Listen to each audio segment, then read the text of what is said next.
Welcome back to Campfire Whispers, your daily fix of horror stories, unsolved mysteries, and straight-up unbelievable content. My name is Eki, and today I'm sharing a story called The House That Waited. They called it the Renshaw House.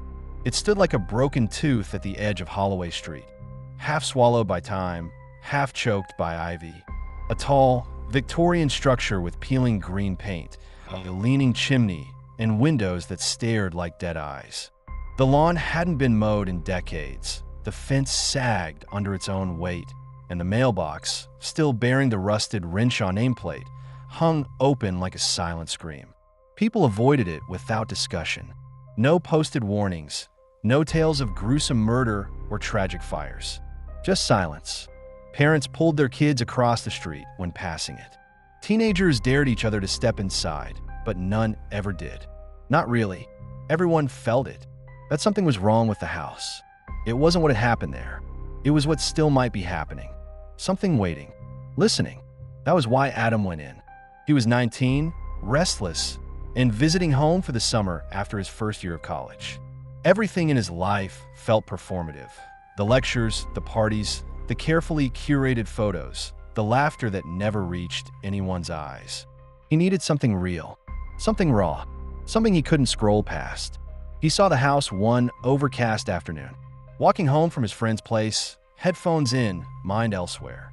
And then, there it was, just past the bend in the road, looming behind the veil of fog that hung low in the late afternoon heat. It felt like it hadn't been there the day before. He stopped, pulled out an earbud. One of the windows on the second floor had its curtain pulled back. Not ragged, not moth-eaten, a clean, white curtain, and it was swaying, gently, as if someone inside had just stepped away. Adam stared. Something cold coiled in his stomach, but he told himself it was curiosity. That night, he came back. He brought his flashlight, his old DSLR camera, and a half-joking confidence that this would be a funny story to tell later. The gate creaked open under his hand, metal flaking like dead skin. The path was overgrown with brittle weeds that cracked under his shoes. The front porch sagged dangerously, but he stepped onto it anyway, the wood groaning like an old man in pain. The front door wasn't locked. It was barely ajar, hanging crooked on its hinges like it had grown tired of keeping secrets. He pushed it open. The air inside was wrong. It wasn't dusty, it was damp, the way basements smell after a flood. And it was heavy. Breathing felt like swallowing wet cotton. His flashlight flicked to life, casting narrow beams across the entryway. Dust motes danced through the light, but something else moved just out of reach, something slower. To his left, a staircase curled upward into shadow. To his right, a hallway stretched far longer than it should have in a two-story house. He started walking. His footsteps were muffled by ancient carpet, but the floor beneath creaked in a strange rhythm, not quite in sync with his steps. The rooms on the first floor looked like they hadn't been touched in decades. Furniture was draped in yellowed cloths.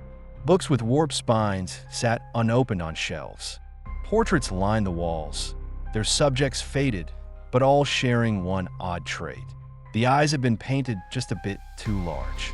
Watching, Adam whispered to himself, trying to cut the tension. Creepy, but kind of cool. Then came the piano. A low note, soft but full, echoed through the house. He froze. The sound vibrated through the floorboards, almost too deep to hear. It came again. 2 notes this time. A sad, descending tone. He followed it, gripping his flashlight like a weapon. The parlor opened into a music room. At the far wall stood a grand piano, cloaked in a white sheet. The cover was neatly folded back just enough to expose the keys.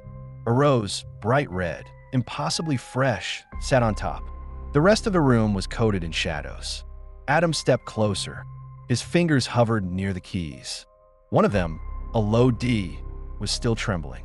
He turned sharply, expecting someone behind him. No one, but in the mirror above the piano, he saw her. A tall woman, dressed in morning black from a century past. Her face was pale, almost featureless. Her mouth hung open in a silent scream, and her eyes were pits of darkness that seemed to pulse. She stood right behind him in the reflection, but when he turned, she was gone. The mirror shattered. The sound cracked through the silence like a gunshot. Shards rained onto the piano, some bouncing to the floor, others vanishing completely. Adam ran. He bolted back down the hallway, heading for the front door, but it was gone. In its place was another hallway, identical to the one he'd just come from, stretching impossibly far. He turned, panicked. Behind him, more hallways. More doors. The house had changed. The ceiling felt lower now. The walls leaned inward. The air grew thicker. One of the doors creaked open by itself. A faint music box tune spilled out, delicate, old, warped by age. It stopped abruptly.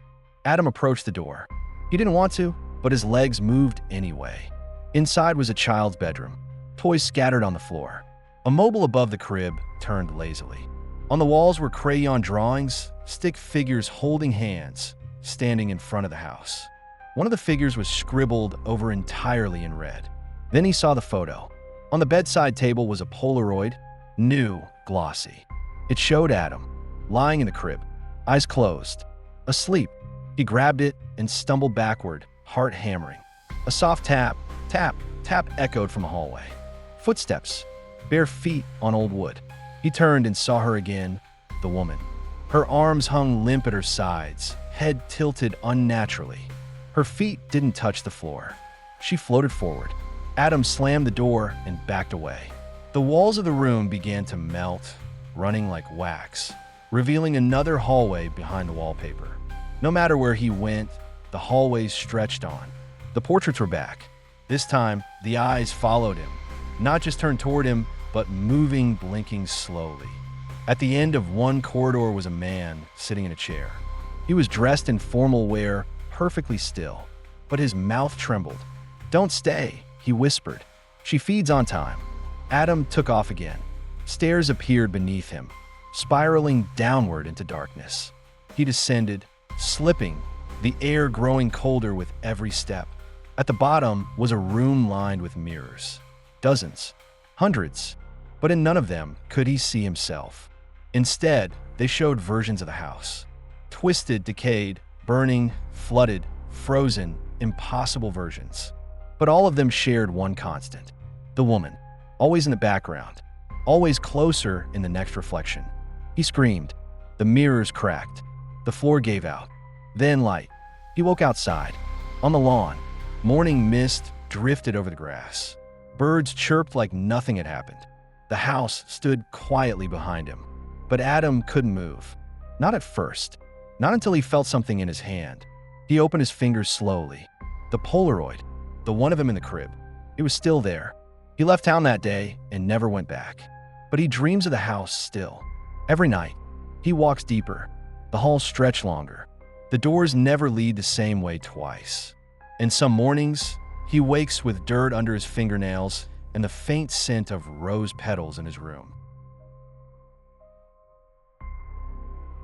If you enjoyed this story, please leave a like and subscribe to the channel. Join me next time for more unbelievable tales on Campfire Whispers.